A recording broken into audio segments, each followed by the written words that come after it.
A depressed teenager may be hostile, grumpy, or easily lose his or her temper. Unexplained aches and pains are also common symptoms of depression in young people. Left untreated, teen depression can lead to problems at home and school, drug abuse, self-loathing, even irreversible tragedies such as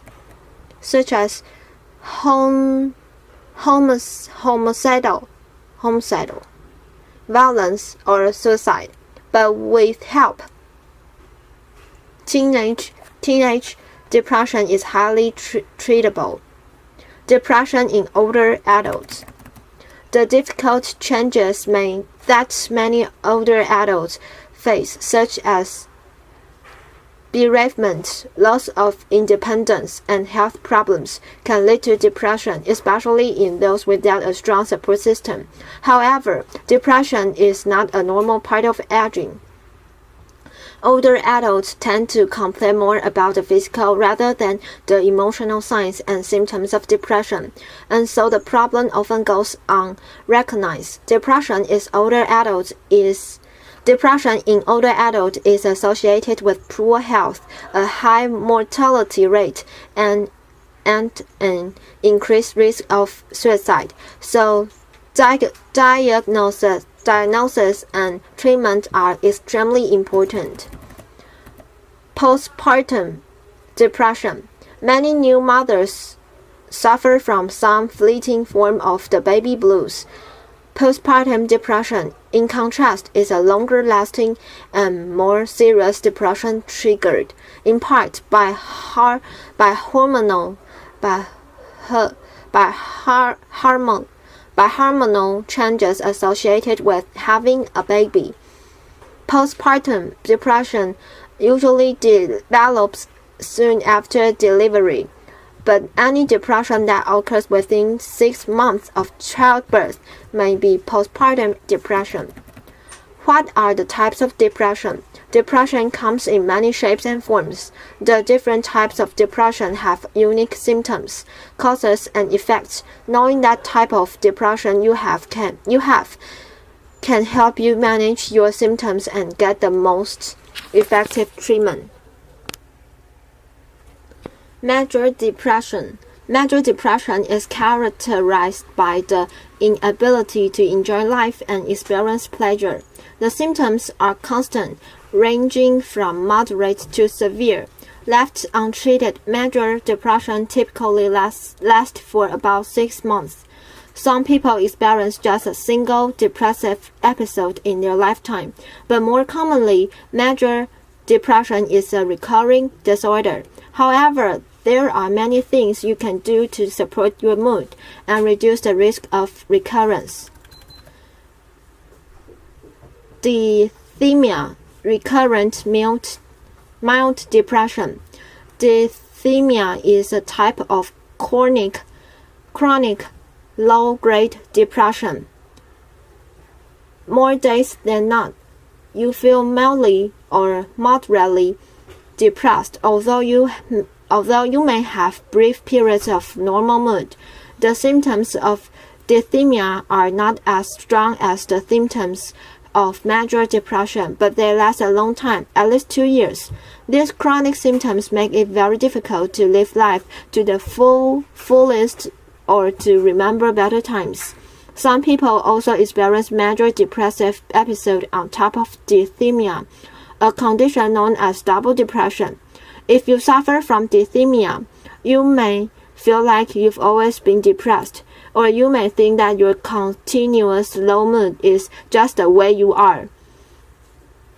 However, dysthymia can be treated even if your symptoms have gone unrecognized or untreated for years.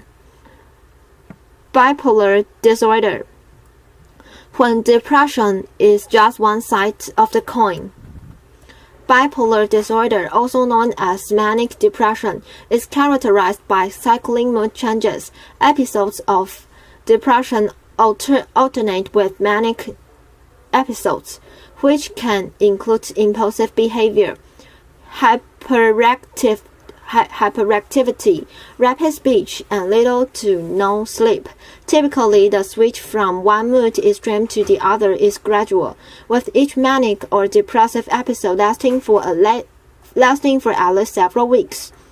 When depressed, a person with bipolar disorder exhibits the usual symptoms of major depression. However, the treatment for bipolar depression are very different. In fact, antidepressants can make bipolar depression worse. Seasonal affective disorder. When winter brings the blues.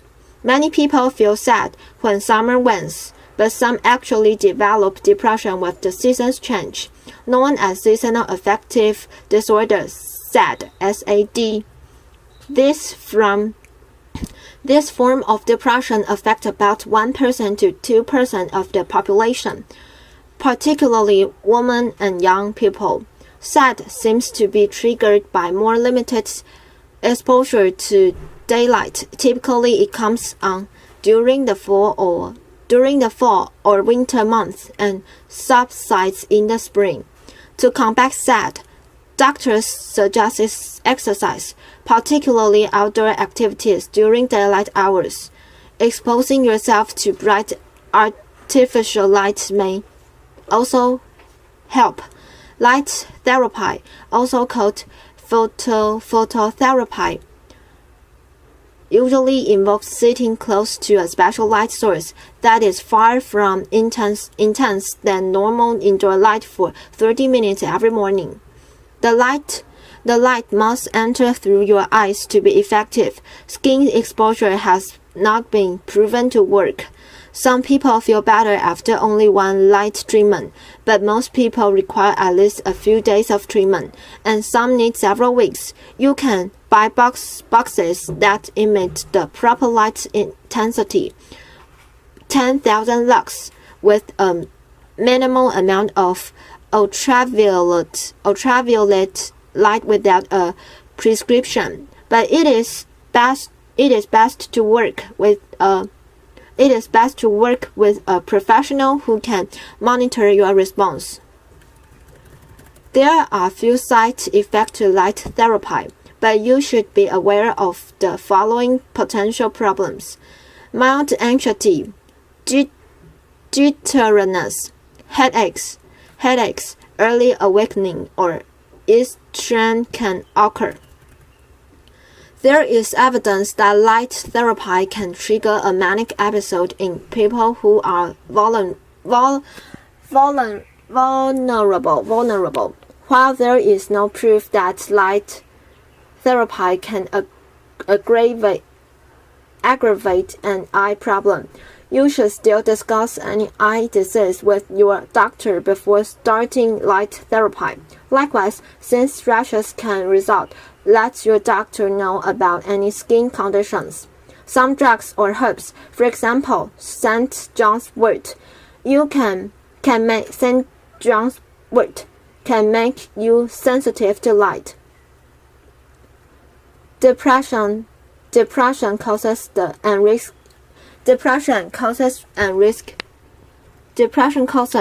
and risk factors. Some illnesses have a specific medical cause, making treatment straightforward. If you have diabetes, you take insulin. If you have appendicitis, you have surgery. Depression, however, is more complicated. Depression is not just the result of a chemical imbalance in the brain, and it's not simply cured with medication. Experts believed that depression is caused by a combination of biological, psychological, and social factors. In other words, your lifestyle choices, relationships, and coping skills matter just as much, if not more so, than genetics. However, certain risk factors make you more vulnerable to depression. Causes and risk factors for depression: loneliness, lack of social support, recent stressful life experiences, family history of depression, marital or relationship problems, financial strain, early childhood trauma or abuse, alcohol or drug abuse, unemployment or underemployment, health problems or chronic pain. The cause of your depression helps determine the treatment. Understanding the underlying cause of your depression may help you overcome the problem. For example, if you are depressed because of a dead-end job, the best treatment might be finding a more satisfying career. Not taking an antidepressant if you are new to an area that's feeling lonely and sad, finding new friends at work or without a hobby finding new friends at work or through a hobby will probably give you more of a mood boost than going to therapy. In such cases, the depression is remedied by changing situation. The road to expression only. The road to depression recovery. Just as the symptoms and causes of depression are different in different people, so are the ways to feel better. What works for one person might not work for another, and no one treatment is appropriate in all cases. If you recognize the signs of depression in yourself or a loved one, take some time to explore the many treatment options. In most cases, the best approach involves a combination of social support, lifestyle changes, emotional skill building, and professional help. Ask for help and support. If even the thought of tackling your depression seems overwhelming, don't panic. Feeling helpless and hopeless is a symptom of depression, not the reality of your situation. It does not mean that you're weak or you can't change. The key to depression recovery is to start small or ask for help. The simple act of talking to someone face-to-face about how you feel can be an enormous help. The person you talk to doesn't have to be able to fix you. He or she just needs to be a good listener. Having a strong support system will speed your recovery. Isolation fuels depression, so reach out to others. Even if you feel like being alone or don't want to feel like a burden to others, the truth is that most people will be happy that you choose to confide in them. They'll be flattered that you trust them enough to open up. So let your family and friends know what you're going through and how they can support you. Make healthy lifestyle changes.